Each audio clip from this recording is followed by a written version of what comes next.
আপনি কি আপনার বাবার সম্পত্তি পেয়েছেন? জি না, কিচ্ছু পান নাই? আমি কিচ্ছু পাইনি।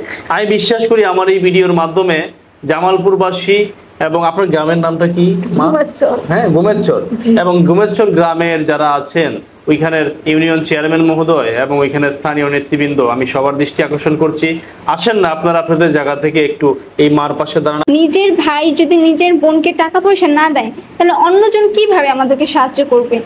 ওনাদের যে একটা বিচার, আমরা কতবার যে এলাকার চেয়ারম্যান মেম্বার দিয়ে বিচার করেছি, কোনো চেয়ারম্যান মেম্বারও ওনাদেরকে মাসের সময় দিছে, সেই সময় অনুযায়ী ওনারা কাজ করে না। এমনকি চেয়ারম্যান মেম্বাররাও পর্যন্ত হার মাইনা গেছে যে তোমাদের ভাইদের সাথে পারা যায় না। পুরা জামালপুর থানা পর্যন্ত বলতে পারে যে রাজ্জাক হামিদুর ওদের সাথে কেউ পারতে পারে না। তো নিজের বোন, রক্তের বোনের সাথে যদি এরকম করে, একটা স্বামী ছাড়া মানুষ তার পাশে সবসময় তার ভাইরা যদি থাকে, একমাত্র তার ভাইরাই থাকবে। বোন তো বোনই, বোন তো পরের বাড়িতে চলে গেছে, বোন তো আর কিছু করতে পারবে না, করতে পারলে একমাত্র নিজের ভাইয়েরা করবে। সেখানে নিজের ভাইয়েরাও কোনো সাহায্য করতেছে না।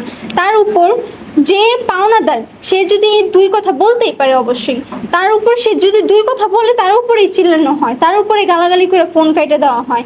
ওনার আমার বড় মামা নিচ্ছে তো নিচ্ছে, ওনার ছেলে পর্যন্ত টাকা নিছে, বুবু এরকম সমস্যা হয়েছে, সেরকম সমস্যা হয়েছে, আমাকে টাকা দাও, আমার লাগবে।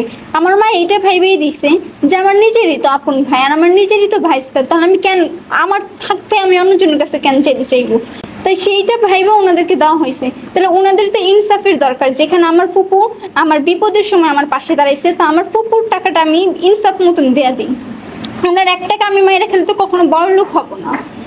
তো ওনারা হচ্ছে, আমার কথা হচ্ছে, সব মেন কথা হলো কি, আমার মার প্রাপ্ত টাকাটা, আমার মা যে পাওনাদার সেই টাকাটা দিয়ে দেখ, আমরা কোনো শব্দ করব না। আর যদি টাকা না দিতে চায় ওনারা যদি বলে যে আমরা এত টাকা দিতে পারবো না, তার বদলে যাতে আমাদেরকে জমি দেওয়া হয় টাকার বদলে, টাকার হিসাব অনুযায়ী। আর যদি এটাও না করে তাহলে আমাদেরকে টাকাই দিতে হবে। আমরা 1 মাসের সময় অনুযায়ী দিব, যে এই 1 মাসের মধ্যে আমাদেরকে টাকা দিতে হবে। ওনার মেজো ভাইয়েরা একই কথা, টাকা দিলে টাকা দিবে, আর যদি টাকা না দেয় তাহলে আমাদেরকে জমি নিয়ে দিতে হবে। তা আমার মার যে প্রাপ্ত জমি সেটাও দিতে হবে, ওনার বাবার যে প্রাপ্ত জমি সেটাও দিতে হবে, আর টাকাটাও দিতে হবে। আমি ব্যাস এতটুকু চাই। ওনাদেরকে অনেক বুঝের মাধ্যমে বলা হয়েছে, এমনকি কয়েকদিন আগেও ওনাদের ফোন দিয়ে কথাবার্তা বলা হয়েছে। ওনার যে আমার মেজো মামার বড় ছেলের বউ, সেই টাকাটা না দিলে এখন আমার ভালো ভালো কাজ আসতেছে, কিন্তু আমি টাকার জন্য কিছু করতে পারতেছি না। এটা কি খারাপ করতেছে না?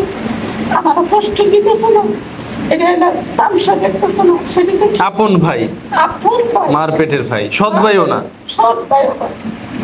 আপনার আশা করছেন শুনতে পারেন, ওনার নাম্বার আছে।